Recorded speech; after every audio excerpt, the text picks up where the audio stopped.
May 8th marks 80 years since people across Europe celebrated the Allied victory over Nazi Germany on Victory in Europe Day. And while the fighting would continue in the Pacific until August, for the British and Europeans, 6 long years of war were coming to an end. The story of some remarkable American women who helped make that victory happen is the subject of a new book. Elizabeth Palmer gives us a closer look.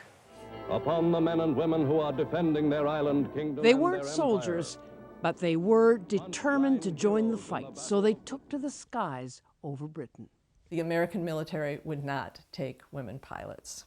So they heard about the program in England that would take women and foreigners and signed on. Becky Aikman has written about them in a new book called Spitfires. They all loved to fly. They loved the freedom of flying, and they wanted to fly in the war. They came from all walks of life. Ann Wood, from a wealthy family, was a college grad and flight instructor. Jacqueline Cochran once worked for Saks Fifth Avenue. She had a commercial pilot's license. Hazel Jane Rains and Mary Webb Nicholson were both stunt pilots, while Roberta Sandoz flew crop dusters. In all, 27 American women signed on with the British Air Transport Auxiliary, civilians supporting the military. Richard Pode founded the ATA Museum near London. ATA stood for anything to anywhere. And literally, at the beginning of each day, a pilot had no idea what they were going to do. When you get there, don't forget to send your signals. Their job was to ferry planes from A to B. These big babies, Mr. Hitler, are Halifax bombers. New ones fresh from the factory to air bases, and broken ones back to be repaired. All kinds of aircraft, from training planes to fighters. Everybody's dream was a Spitfire. And one of the ladies said to me, "You didn't even need to breathe on it. All you had to do was think about it." And somebody else said, "The Spitfire was poetry made flight." I like that. Love it.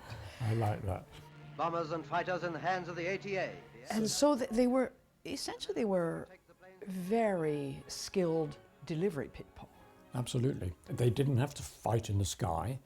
What they were doing was enabling the RAF to fight in the sky. It was demanding and uncomfortable. Some of them were open cockpit aeroplanes. It's unimaginable. Yeah, it gets very cold up there.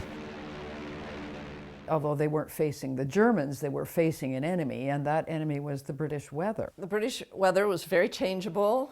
There could be sudden clouds and storms, and ATA pilots flew without instruments or radios. So it was extremely dangerous to get caught in zero visibility suddenly, no way of knowing where you were. And there was the constant risk of mechanical failure. Lauren Scott is the niece of Mary Nicholson Webb, the first woman ever to get a pilot's license in North Carolina. Clear on the left, clear on the right. She taught my father how to fly. She was so scared to watch him solo that the story is she ran behind the hangar because she just couldn't watch. Nicholson was the only American woman in the ATA to die in service. Forced by heavy cloud to make an emergency landing, she crashed into a barn. Nicholson is a heroine. All right, here we go. And trailblazer for generations of Nicholsons who have followed her into the cockpit. How has she inspired you? Oh, I don't even know if I can put it into words. And routine.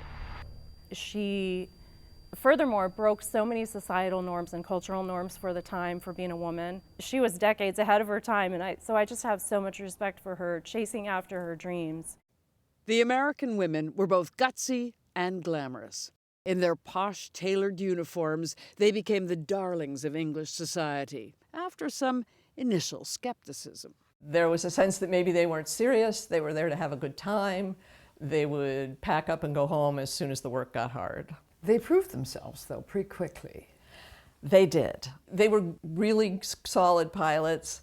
And in charting a brave course for themselves, became legends and role models. Short final, runway 27, Boulder, full stop.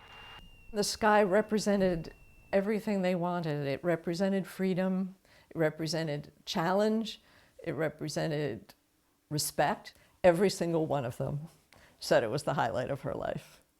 For CBS Saturday Morning, I'm Elizabeth Palmer in London.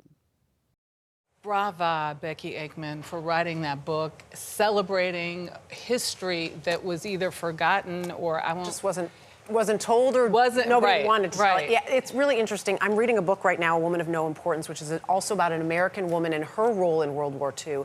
And I love that we are hearing these stories, American or not, it doesn't matter, but of the women and the work they were able to do because they were overlooked sometimes, because there was no one else to do it. And they pierced the veil. They just were relentless about achieving. Great stories. And contributing. Yes, and the key. Never too late to remind us of that. That's for sure. Thank you, Dana.